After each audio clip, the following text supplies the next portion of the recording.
La première douzaine d'années de la vie humaine, oui, humaine, parce qu'elle était bipolaire, a été une période très mouvementée de leur vie. La peur constante et les tempêtes émotionnelles les rendaient malheureux. Tant qu'ils pouvaient encore s'accrocher à la main ou au dos de la mère en tant que nourrissons, tant qu'ils voulaient jouer comme enfants, cette terrible anxiété était supportable. La présence de la mère ou le tourbillon de jeu aidait à l'épaiser. Pas étonnant que les singes préhumains ne soient pas pressés d'atteindre l'âge adulte. Au contraire, ils l'ont prolongé d'une manière indécente jusqu'à plusieurs années. Quoi qu'il en soit, une longue enfance a été bénéfique non seulement pour les bébés, mais aussi pour les mères, car s'occuper des enfants jouait pour eux le même rôle que jouer pour les enfants. Cela leur a permis de détourner l'attention du monde de la terrible anxiété. Une chose que nous pratiquons jusqu'à aujourd'hui. Les singes préhistoriques humains mâles se sont formés en groupes plus importants pour la même raison. Ils savaient déjà qu'être en groupe les distrayait du grand malheur qu'ils portaient tous, la malheur de la peur constante. Alors, ils se sont distraits en trouvant des activités de groupe nouvelles et nouvelles.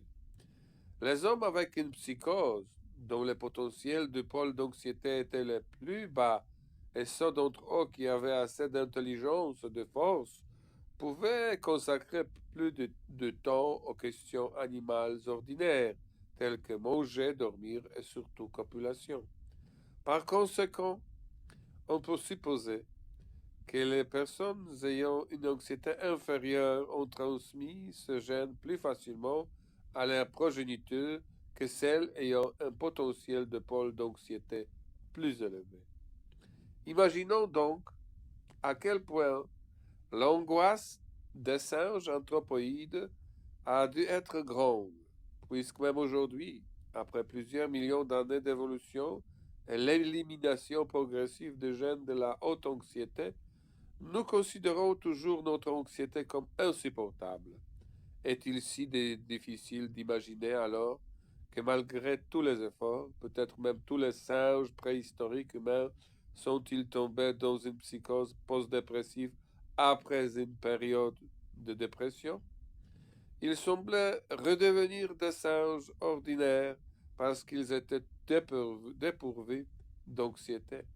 Mais pourrait Mais pourrait-il être, après plusieurs années d'anxiété, les mêmes que les singes qui ne l'avaient jamais ressenti? Non. Tout d'abord, quel soulagement quand vous ne ressentez soudainement plus de peur que d'anxiété.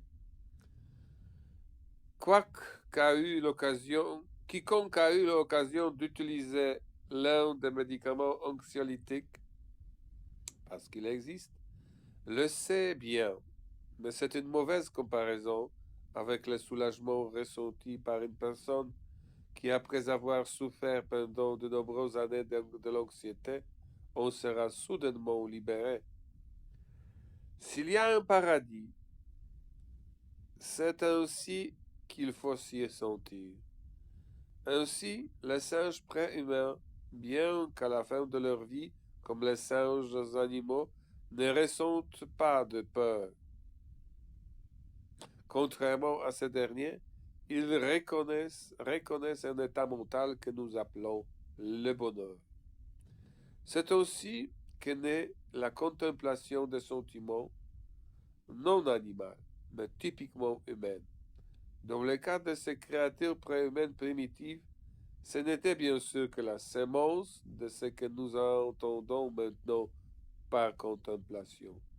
Ce devait être seulement une graine, car les singes préshumains ne savaient pas encore un tel milieu comme les riches espaces interpolaires.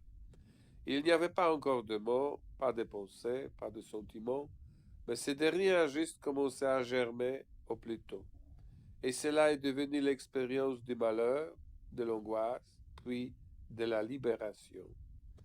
Je mentionnais que cette libération est venue à la fin de leur vie. Ce n'est guère surprenant. Après les épreuves de la vie depuis la naissance dans l'enfer de l'anxiété, après une douzaine d'années environ, ils étaient les mêmes, et comme je l'ai décrit plus tôt, probablement beaucoup plus perturbés mentalement que les personnes souffrant de dépression sévère à long terme.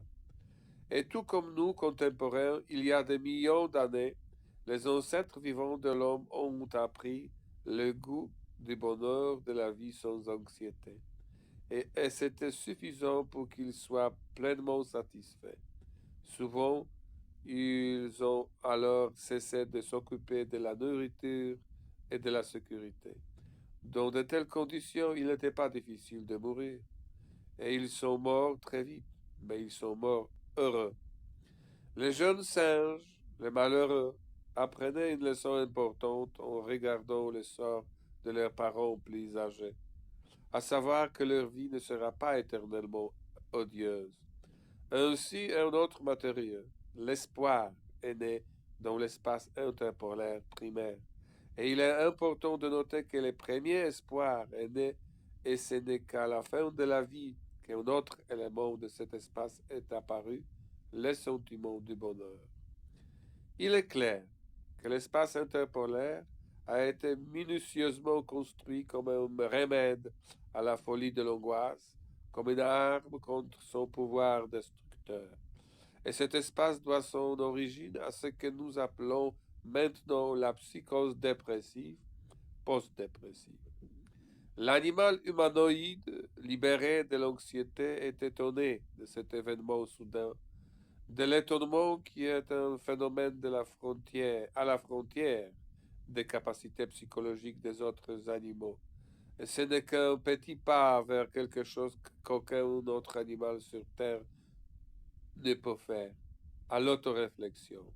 Aujourd'hui, c'est ordinaire, évident, mais il y a quelques millions d'années, ce qui s'est passé dans la psyché de notre ancêtre animaux a dû les étonner énormément. Nous touchons ici, je pense, le moment le plus fascinant de toute l'histoire de la vie sur Terre, car c'était le moment où l'ignorance de sa propre existence, de la nature, après plusieurs centaines de millions, voire milliards d'années, atteignait enfin le point culminant de cette longue odyssée cosmique et même terrestre. Peut-il être mieux couronné par autre chose que par ce moment, très métaphoriquement parlant, et dans un raccourci gigantesque dans lequel une pierre gisant au bord de la route prend soudain conscience d'elle-même? La conscience est contenue de l'espace interpolaire. Il est né dans l'évolution complètement par accident et pas immédiatement complète. Il a été créé, Elle a été créée pour lutter contre l'anxiété et comme vous pouvez voir, et comme vous vous en doutez aussi les émotions. La conscience est née alors à la suite de la première psychose de la psyché des singes primitifs. Puisque sans cette psychose primitive, il n'y aurait pas de conscience. Peut-être le contraire est-il également vrai? De plus, puisque la psychose originelle s'est avérée si salutaire pour sortir du cercle vicieux de la souffrance de la psyché bipolaire, anxiété émotionnelle, peut-être est-il en droit de supposer qu'un tel phénomène est toujours valable? Peut-être ne devrions-nous pas le traiter comme quelque chose d'inapproprié et d'indésirable?